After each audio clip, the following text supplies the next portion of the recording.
गांधी जी के ऐसे कई किस्से हैं जिनसे हम जीवन प्रबंधन के सूत्र सीख सकते हैं। पहला सूत्र है, शरीर और समय सबसे कीमती है। यह दांडी यात्रा के समय की घटना है।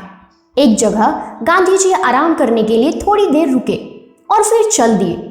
उस समय अमेरिका का एक पत्रकार वॉकर भी यात्रा में आया हुआ था। गांधी जी चल रहे थे। वॉकर ने उनके साथ चलते हुए कहा, मेरा नाम वॉकर है और मैं अमेरिकी अखबार का पत्रकार हूँ।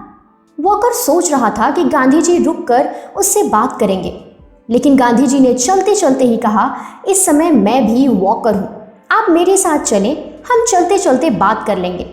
ये सुनकर वॉकर वहीं रुक गया, क्योंकि वह गांधी जी की गति के साथ चल ही नहीं पा रहा था। गांधी जी वहां आगे बढ़ गए।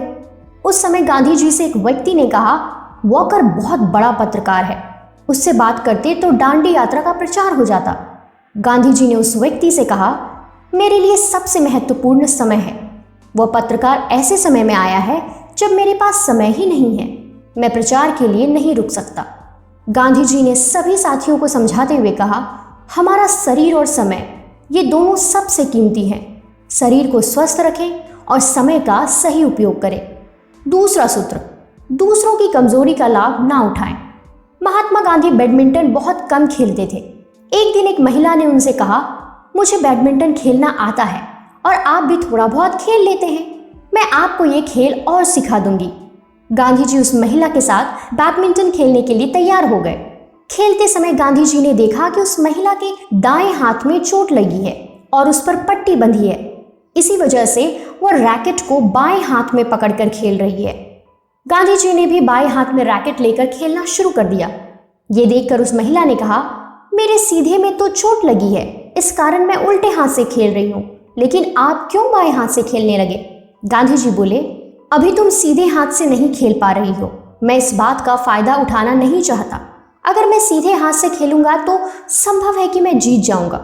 खेल में जीत हार अपनी जगह है, लेकिन जब किसी से मुकाबला हो तो समानता के साथ करना चाहिए। किसी के कमजोरी का फायदा नहीं उठाना चाहिए। तीसरा सूत्र, खाली समय में ऐसा काम करें जो भविष्य में काम आए।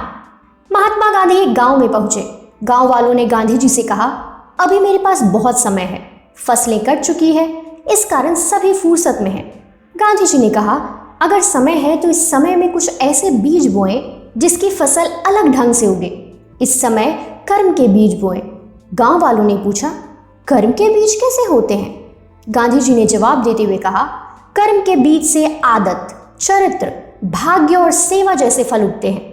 कर्म के बीज बोएंगे तो आप लोगों की आत्मा तृप्ति हो जाएगी। ऐसा काम करें जिनसे भविष्य में लोगों को कुछ भला हो। खाली का समय का सही उपयोग करेंगे तब हम व्यस्त होंगे। उस समय ये काम हमारे जीवन को आसान बना सकते हैं।